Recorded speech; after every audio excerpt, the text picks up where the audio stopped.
അസ്സലാമു അലൈക്കും വറഹ്മത്തുള്ളാഹി വബറകാതുഹു. പരിശുദ്ധമായ ഹജ്ജ് കഴിഞ്ഞ് നമ്മുടെ നാടുകളിലേക്ക് ഹാജിമാർ വരുന്ന സമയമാണ്. അള്ളാഹു എല്ലാവരുടെ ഹജ്ജും സ്വീകരിക്കുമാറാവട്ടെ. ഹജ്ജ് വളരെ പവിത്രമായ ഒരു അമലാണെന്ന് നമുക്കറിയാം. കഴിവുള്ളവരൊക്കെ ഹജ്ജ് ചെയ്യൽ നിർബന്ധമാണ്. ഹജ്ജിൽ നിന്ന് കഴിവുള്ള ഒരാളും ഒഴിവല്ല. ഹജ്ജിൻ്റെ മഹത്വം പറയാനല്ല ഇപ്പോൾ ഞാൻ വന്നത്. ഹജ്ജ് കഴിഞ്ഞ് നമ്മുടെ നാടുകളിലേക്കൊക്കെ വരുന്നവർ അവർ കൊണ്ടുവരുന്ന ഏറ്റവും പ്രധാനപ്പെട്ട ഒരു പാനീയമാണ് സംസം. നമ്മുടെ വീടുകളിലൊക്കെ ഇപ്പോഴുമുണ്ട്. ഒരുപാട് ലിറ്റർ കണക്കിന് സംസം ഹാജിമാർ ഉംറ കഴിഞ്ഞ് വരുന്നവർ അതല്ലാത്തവരൊക്കെ കൊണ്ടുവരാറുണ്ട്. സംസം വെള്ളം വലിയ പോരിശയാക്കപ്പെട്ടൊരു വെള്ളമാണ്. സംസം വെള്ളം കുടിക്കുമ്പോൾ നബി സല്ലല്ലാഹു അലൈഹി വസല്ലം തങ്ങൾ പറഞ്ഞു, സംസമിനെ കുറിച്ച് തങ്ങൾ പറഞ്ഞു, മാ ഉ സംസം ലിമാ ശുരിബല.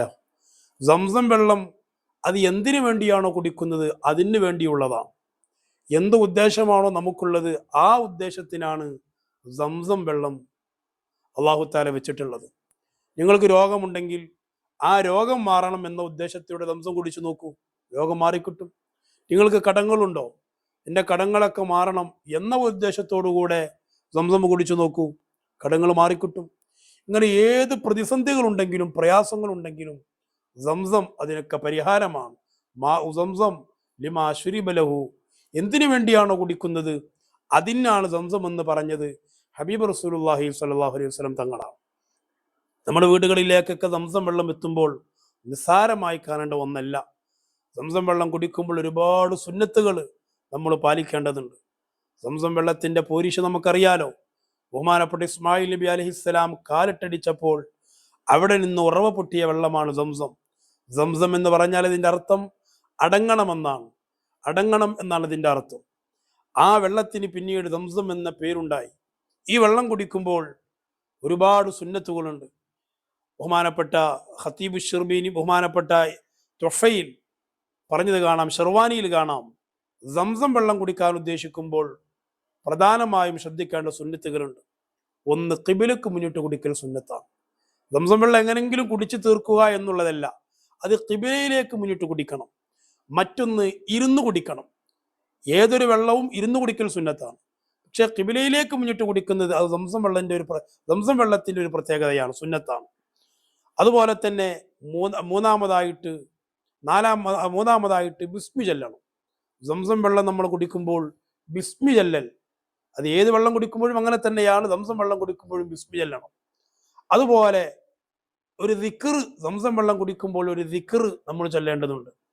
നബി സല്ലല്ലാഹു അലൈഹി വസല്ലം തങ്ങൾ പറഞ്ഞു, മാ ഉ സംസം ലിമാ ശുരിബ ലഹു അല്ലാഹുമ്മ ഇന്നി അശ്റബഹു ലികദാ അല്ലാഹുമ്മ ഫഅൽ ലീ ദാലിക ബിഫദ്ലിക. അല്ലാഹുവേ, ഞാൻ ഈ സംസം വെള്ളം കുടിക്കുന്നത് ഇന്നാലിന്ന ആവശ്യത്തിന് വേണ്ടിയാണ്, അതുകൊണ്ട് നിന്റെ ഫദ്ല് കൊണ്ട് ആ കാര്യം എനിക്ക് നീ എത്തിച്ചു തരണം, പ്രവർത്തിച്ചു തരണം എന്ന് അറബിയിൽ പറയാൻ കഴിഞ്ഞില്ലെങ്കിൽ മലയാളത്തിലെങ്കിലും നമ്മൾ പറയേണ്ടതുണ്ട്. അതുപോലെ തന്നെ അഞ്ചാമത്തേതായി 3 മുറുക്കായിട്ട് നമ്മൾ കുടിക്കണം. മറ്റു വെള്ളങ്ങൾ കുടിക്കുമ്പോഴും അങ്ങനെ തന്നെയാണ്. 3 മുറുക്കായി സംസം വെള്ളം കുടിക്കൽ സുന്നത്തുണ്ട്. ഓരോ മുറുക്കിന് ശേഷവും പാത്രത്തിൻ്റെ പുറത്തേക്ക് ശ്വാസം നമ്മൾ എടുക്കേണ്ടതുണ്ട്. ഓരോ മുറുക്ക് കഴിഞ്ഞാലും ശ്വാസം നമ്മൾ എടുക്കേണ്ടതുണ്ട്. അങ്ങനെ 3 മുറുക്കായിട്ടായിരിക്കണം കുടിക്കേണ്ടത്. അതുപോലെ തന്നെ ഓരോ മുറുക്കിന് മുമ്പും ബിസ്മിയും ഓരോ മുറുക്കിന് ശേഷം ഹംദ് നമ്മൾ ചൊല്ലണം. ഒരു വട്ടം കുടിക്കുമ്പോൾ ബിസ്മില്ലാഹിർ റഹ്മാനിർ റഹീം, അത് കഴിഞ്ഞിട്ട് അൽഹംദുലില്ലാ. രണ്ടാമത് കുടിക്കുമ്പോൾ ബിസ്മി ചൊല്ലണം. അങ്ങനെ ഓരോ മുറുക്കിലും ബിസ്മിയും ഹംദും ചൊല്ലൽ സുന്നത്തായിട്ടുണ്ട്. അതുപോലെ തന്നെ സംസമിൽ നിന്ന് വയറ് നിറയെ നമ്മൾ കുടിക്കണം. നബി സല്ലല്ലാഹു അലൈഹി വസല്ലം തങ്ങൾ പറഞ്ഞു, നമ്മുടെയും മുനാഫിഖീങ്ങളുടെയും ഇടയിലുള്ള വ്യത്യാസം തന്നെ അവർ സംസം വയറ് നിറയെ കുടിക്കുകയില്ല. സംസം വയറ് നിറയെ കുടിക്കണം. അത് ഒരു ഷിഫയാണ്, എല്ലാ രോഗത്തിനുമുള്ള ഷിഫയാണത്.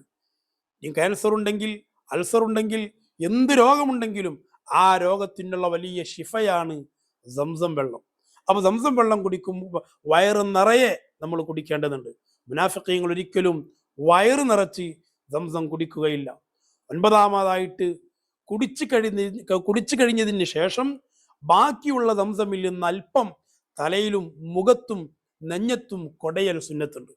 വെള്ളം കുടിച്ചു കഴിഞ്ഞാൽ ബാക്കിയുള്ള വെള്ളത്തിൽ നിന്ന് ഒരൽപ്പം എടുത്ത് നമ്മുടെ മുഖത്ത് ഇങ്ങനെ കൊടയണം.